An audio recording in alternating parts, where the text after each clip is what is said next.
종말론제의 43번째 시간입니다. 종말론. 오늘은 이제 그동안 마지막 때에 하나님께서 정하신 그 시기와 징조와 여러 가지 말씀에 대해서 이제 쭉 전했습니다. 그러다 보니까 너무 마지막 때 되어질 일들에 대한 그런 것만 이제 모든 신경이 가 있다 보니까 정작 가장 중요한 게 뭐냐? 이 마지막 때를 준비하는 그 과정, 준비되고 예비된 것이 중요한데 그걸 못하고 있는 경우가 많죠. 노아의 때가 그랬다고 그랬거든요. 사람들이 장가가고 시집가고 먹고 마시고 그냥 일상생활을 하다가 정작 주님 앞에 나아가 기도하지 못하고 정작 하나님의 심판의 때를 알지 못해서 심판을 받게 되는 것처럼 우리가 여러 가지 생활에 바쁘고 여러 가지 하다 보면 여러 가지 바쁘고 어려운 가운데 이리저리 시간 보내다 보면 언제 하루가 지나갔는지, 언제 한 달이 지나갔는지, 언제 1년이 지나갔는지 모를 정도로 정신없이 지나올 때가 많습니다. 벌써 2022년도가 벌써 이제 한 달 조금 넘게 남았습니다. 이게 순식간에 지나갑니다. 이럴 때 가장 중요한 게 뭐냐? 우리 삶에서, 우리 인생에서 가장 제1순위로, 가장 최고의 가치로, 최우선적으로 해야 될 게 뭐냐면은 오늘 말씀의 제목이 항상 기도하며 깨어있으라. 기도하여 깨어있는 것이 가장 중요하다는 겁니다. 그래서 기도하지 아니하고 깨어있지 아니하고 이리저리 돌아다니면서 이것저것 생활에 바쁘다 보면 큰일 납니다. 또 어떤 분들은 이제 주의 종, 목사나 부흥사나 신학 박사나 그런 대형교회 그런 주의 종들은 교회에 여러 가지 일을 하다 보면 신방 가고 예배 인도하고 이것저것 하다 보면 정신이 없어요. 바빠요. 그래서 정작 개인의 영성 생활인 하나님과 만나는 기도 생활을 소홀히 할 때가 많습니다. 한 10여 년 전인가요? 그때 인터넷에서 어떤 설문조사 업체가 설문조사를 했다고 합니다. 현직 목회자, 교회에 담임하고 있는 현직 목회자를 대상으로 설문조사를 했는데 하루에 개인적으로 골방에 들어가서 기도하는 시간이 얼마나 됩니까? 라고 하니까 하루에 바빠서 단 5분도 못 한다는 목소리도 많고 어떤 사람 1시간, 2시간, 3시간도 많지만 전체적으로 평균을 내니까 딱 24분이라고 합니다. 24분. 전체적으로 평균을 내니까. 기도를 많이 하신 분도 있죠. 근데 많은 목회자들이 교회 이거 새벽 예배 인도하고 이것저것 하고 하다 보면 정작 자신이 하나님께 기도하는 골방에 들어가 하나님과 만나고 하나님과 여쭙고 성령께 인도함을 받고 성령의 기도를 받는 그런 기도가 너무나 부족하다. 그래서 평균 목회자 하루 우리나라 기도 시간이 한 10여 년 전에 조사했을 때 24분이었다고 합니다. 하루에. 그게 목회자들이 24분이니 일반 성도들이 오죽하겠어요?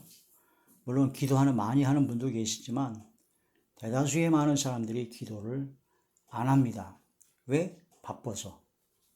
다른 거 할 일이 너무 많거든요. 또 어떤 경우는 최악의 경우는 방탕하고 술 취하고 생활의 염려 때문에 기도를 못하는 경우가 많습니다. 교회를 다니고 예수님을 믿으면서도 그 구원파 또한 유사구원파죠. 한 번 구원이 영원한 구원이다. 라는 그런 식으로 해서 율법, 성경 말씀대로 순종하라 그러면 율법주의라고 하는 헛소리들을 늘어놓기 때문에 율법의 행위로 구원받는 것은 아닙니다. 오직 믿음으로 구원받습니다. 그리고 오직 믿음으로 구원받은 하나님의 자녀로서의 삶의 열매가 맺어야 되는데 그 믿음으로 구원받은 하나님의 자녀가 술에 취해서 다닐 수 있습니까? 방탕할 수가 있습니까? 음란하고 향락에 빠질 수가 있습니까? 안 믿는 겁니다. 그래서 아들을 믿는 자에게는 영생이 있고 요한복음이 나오죠. 예수 그리스도를 믿는 자에게는 영생이 있습니다. 그 다음 이어서 나오는 말씀이 아들을 순종하지 아니하는 자에게는 영생을 보지 못하고 하나님의 진노가 그 위에 머물러 있느니라 하는 말씀을 통해서 믿는 것은 순종하는 겁니다. 율법의 행위로 구원받은 구원의 조건으로서의 행함이 아니라 믿음으로 구원받은 하나님의 자녀로서의 결과로 행함이 나오게 된다는 겁니다. 그래서 방탕하고 술 취하는 그것이 바로 믿는 자가 당연히 나타날 결과입니까? 성령을 충만히 받은 성령의 사람이 술 취합니까? 거짓말입니다. 사기입니다. 경건의 모양만 있는 겁니다.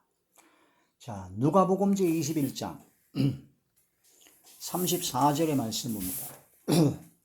너희는 스스로 조심하라. 그렇지 않으면 방탕함과 술 취함과 생활의 염려로 마음이 둔하여지고 뜻밖의 그날이 덫과 같이 너희에게 임하리라.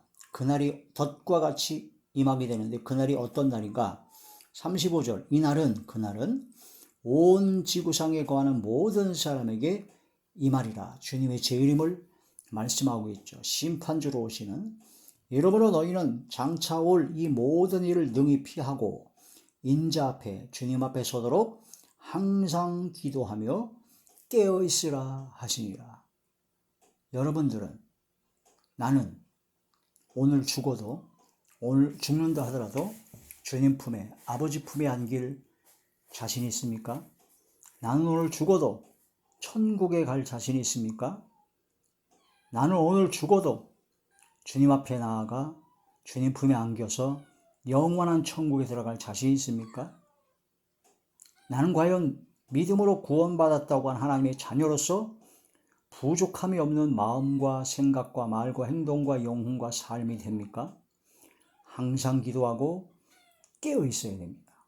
항상 기도하고 깨어 있어야 된다는 거죠. 방탕함과 술 취함과 생활의 염려로 마음이 둔하여지고 덫과 같이 그게 많이 온다는 거죠. 만물의 마지막이 가까웠습니다. 정신을 차리고 깨어 근신하여 기도하라는 겁니다. 베드로전서 제4장 베드로전서 제4장 7절의 말씀입니다. 만물의 마지막이 가까웠으니 그러므로 너희는 정신을 차리고 근신하여 기도하라. 정신을 차려야 됩니다. 막 순식간에 이리저리 이것저것 하다 바쁘다 보면 정작 기도할 시간이 없어요. 하루에 현직 목회자가 하루에 기도하는 시간이 골방에서 내가 하나님과 만나는 시간이 24분밖에 안 된다니 상당히 문제가 크죠. 10여 년 전에 그랬으니까 지금은 더하면 더했지 더 나아지기가 어려울 것 같다라는 생각이 듭니다. 음란하고 정욕적이고 술 취하고 방탕하고 향락에 즐기고 무법한 우상 숭배하는 것은 바로 이방인의 뜻을 따라 행한 것이고 지나간 때에 족하다. 속히 돌이켜 회개하라는 겁니다. 많은 사람들이 술 취하지 말라 그랬지 술 먹지 말라는 게 어디냐 그러면서 술 먹어도 된다. 술 먹지 말라. 술 취하지 말라 그러면 율법주의다라고 하는데 무식한 소리입니다. 큰일 날 소리입니다. 성령의 충만함을 받은 사람이 술을 먹기 싫어하십니다. 성령 충만함을 받으면 성령께서 인도하시는 바가 되면 술에 취하거나 술을 먹기를 싫어합니다. 근데 자기가 믿음으로 구원을 받았대요. 하나님의 자녀래요. 성령께서 이끄시는 하나님의 자녀래요. 근데 술 취하고 술 먹기를 좋아한다고요? 홀짝홀짝 마시고 틈나는 대로 술 먹고 기뻐서 술 먹고 슬퍼서 술 먹고 기분 나빠서 술 먹고 뭐해서 술 먹고 나는 술 먹고 다른 사람에게 피해를 주지 않으니까 괜찮다고요? 술에 취하지 말라. 세월을 아끼라. 오직 성령의 충만함을 받아라. 구약에는 더 심하고 신약에서는 그렇게 말씀으로 강력하게 말씀하셨습니다. 베드로전서 제4장 3절의 말씀입니다. 너희가 음란과 정욕과 술 취함과 방탕과 향락과 무법한 우상 숭배를 하여 이방인의 뜻을 따라 행한 것은 지나간 때로 족하도다. 아멘. 음란, 정욕, 술 취함, 방탕, 향락, 무법한 우상 숭배 같은 선생에 놓고 하나님께서는 지적하고 계십니다. 깨달아야 됩니다. 디모데전서 5장 6절에 보니까 향락을 좋아하는 자는 이미 죽은 자다라고 했습니다. 세상 향락을 좋아하는 자, 그 향락에 음주 가무가 포함됩니다. 음주 가무, 마실 자, 술 먹고 그 음식을 탐하는 거죠. 고기 또 식탐 뭐 그런 걸 탐하고 음주, 술주자, 술 먹고 가무, 노래하고 춤추고 술 먹고 고기 먹고 잔뜩 먹어가면서 춤추며 노래하는 걸 좋아하는 음주 가무를 아주 즐기는 그 향락입니다. 향락. 거기에 이제 음란이 음행이 꼭 들어가죠. 그게 최악으로 치달으면 동성애가 되는 것이고 거기에 빠져나와서 완전히 헤어나오지 못하면 그게 중독이 됩니다. 섹스 중독이 되고 술 중독이 되고 그런 세상 향락에 중독된 그런 사람은 죽은 자다라고 합니다. 근데 교회를 나와요. 예수님을 믿는다고 그래요. 예배도 꼬박꼬박 참석해요. 그런데 그 향락을 좋아해요? 죽은 자입니다. 그 바리새인과 서기관들 보고 예수님께서 회칠한 무덤 같다라고 말씀하신 것이 그런 뜻입니다. 겉으로는 잘 믿는 것 같지만 속으로는 죽은 시체 가득한 썩은 냄새가 풀풀 난다라는 그런 뜻이 되죠. 누가복음 8장 14절에 보면 바로 가시떨기 위에 뿌려진 씨야. 가시떨기가 잔뜩 있는 밭에 씨를 뿌리게 되면 그 씨가 자랍니다. 자라는데 그 가시에 기운이 막혀버려요. 가시에 찔리기 때문에 더 이상 위로 곧게 자라지 못하고 죽든가 옆으로 삐끄러져 어그러지게 자랍니다. 그래서 제대로 된 열매를 못 맺습니다. 하나님의 말씀으로 은혜를 받고 신앙과 믿음이 자라다가 가시떨기와 같은 세상 염려 또는 돈, 재물의 욕심, 돈 때문에 그 다음에 향락에 기운이 막혀가지고 가시에 팍팍 찔려가지고 제대로 하나님께서 기뻐하시는 열매를 못 맺는 겁니다. 그게 가시떨기 밭입니다. 가시떨기를 뿌리째 뽑아야 됩니다. 성령이 불로 불살라버려야 됩니다. 성령의 검으로 잘라내버려야 됩니다. 그게 바로 가시떨기 밭이죠. 죽은 믿음은 행함이 없는 믿음은 죽은 믿음입니다. 어떤 사람에게 배가 고파서 막 죽을 지경이에요. 추운데 막 옷이 없어서 헐벗고 있어요. 춥고 배고프고 너무나 고통스러워하고 있습니다. 근데 그 사람에게 아유 날씨도 추운데 어떻게 옷을 좀 따뜻하게 입어라 그렇게 말을 하고 아유 너무 배고프겠다 먹을 걸 좀 먹어 따뜻하게 국물 있는 거 설렁탕이나 곰탕이나 좀 먹어 하고 그렇게 말만 하면 입으로만 떠들면 그 뭔 소용이 있습니까? 말이 필요 없는 겁니다. 먹을 걸 줘야 돼요. 따뜻한 국물 있는 걸 줘야 돼요. 따뜻하게 옷을 입혀야 됩니다. 또 환경을 바꿔줘야 됩니다. 그게 바로 행함이라는 겁니다. 예수님 믿고 구원받아 하나님의 자녀는 입으로만 떠들지 않습니다. 행함이 뒤따릅니다. 그런 행함을 강조한다 해서 그게 율법주의입니까? 무식한 소리입니다. 호세아 4장에 무지해서 망한다고 하나님의 말씀을 깨닫지 못하는 겁니다. 율법의 행위로 구원을 받는 것이 아닌데 믿음으로 구원받는데 믿음으로 구원받은 하나님의 자녀는 행함이 삶의 열매로 따라오게 된다는 겁니다. 순종하게 된다는 겁니다. 돌감람나무였던 우리가 삼감람나무의 접붙임을 받아서 참감람나무의 진액을 함께 받는 자가 되었으므로 참감람나무의 열매를 맺는 것이 당연한 겁니다. 성령을 받고 말씀을 받고 하나님의 은혜와 은총과 사랑을 받았는데 긍휼하심을 받았는데 우리가 그러한 열매를 맺는 것은 당연합니다. 열매를 맺지 못한다면 그걸 못 받은 겁니다. 그러면 접붙임을 받은 것 같지만 착각이었다는 얘기죠. 떨어져 나간 것입니다. 죽은 믿음, 행함이 없는 믿음은 죽은 거다라고 합니다. 야고보서 제2장 야고보서 이제 2장 14절부터 19절까지. 내 형제들아 만일 사람이 믿음이 있노라 하고 행함이 없으면 무슨 유익이 있으리요. 그 믿음이 능히 자기를 구원하겠느냐? 그 믿음, 행함이 없는 믿음이 자기를 구원하겠느냐? 이거 구원이 못 받는다는 얘기입니다.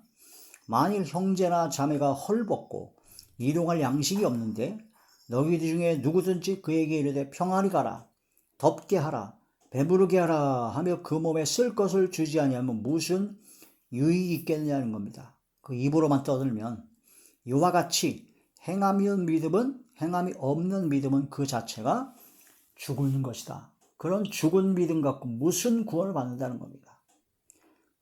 자, 18절. 어떤 사람은 말하기를 너는 믿음 있고 나는 행함이 있으니 행함이 없는 네 믿음을 내게 보이라. 나는 행함으로 내 믿음을 내게 보이리라 하리라. 구원파적인 사람들은 띵똥하고 뭔가 믿어졌대요. 그래서 나는 구원받았대요. 띵똥하고 믿어질 그때 나는 구원받은 하나님의 자녀가 됐기 때문에 이제로부터 어떠한 죄를 져도 난 지옥에 안 간다. 지옥에 갈래야 갈 수가 없다라면서 건방을 떠고 있습니다. 그 띵똥하고 믿어진 거 너만 알지. 네가 믿어진다는 걸 보여라 이거예요. 어떻게 보여요? 못 보인대요. 자기만 알고 있지. 성경에서는 보이라고 그랬는데요. 행함으로 보이라고 합니다. 삶의 열매로 나타나야 된다는 겁니다.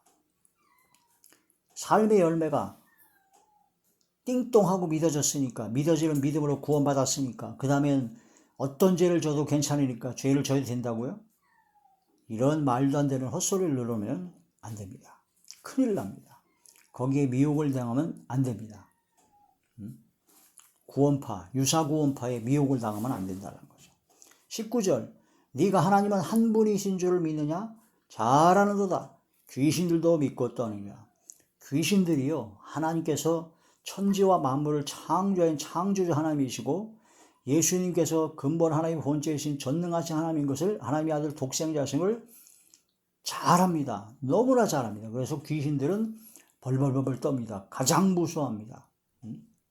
그런데 믿음으로 구원받는 하나님의 자녀가 되었던, 믿는다고 하는 자들이 하나님께서 천지 만물을 창조한 창조주시요 전능하신 하나님이신 것을 믿는다고 하는 자들이 하나님을 겁내질 않아요. 겁을 없어요.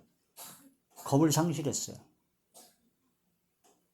어떻게 보면 귀신만도 못한 믿음을 갖고 자기가 구원받아도 착각하는 경우가 많다라는 겁니다. 귀신들은 믿지만 하나님을 경외하지 않습니다. 하나님을 순종하지 않습니다. 우리는 믿음으로 하나님의 말씀에 순종하고 하나님을 경외하는 자리에 들어가야 되죠. 죽은 믿음. 멸망이 갑자기 올 수가 있습니다. 해산의 고통이 오는 같이. 데살로니가 전서 제 5장. 데살로니가 전서 제 5장 3절부터 그들이 평안하다 안전하다 할 그때에 임신한 여자에게 해산의 고통이 이름과 같이 멸망이 갑자기 그들에게 이르리니 결코 피하지 못하리라. 평안하다 안전하다 지금 현재 뭐 이렇게 괜찮다. 임신한 여자에게 해산의 고통이 이름과 멸망이 갑자기 그들에게 임한다는 겁니다.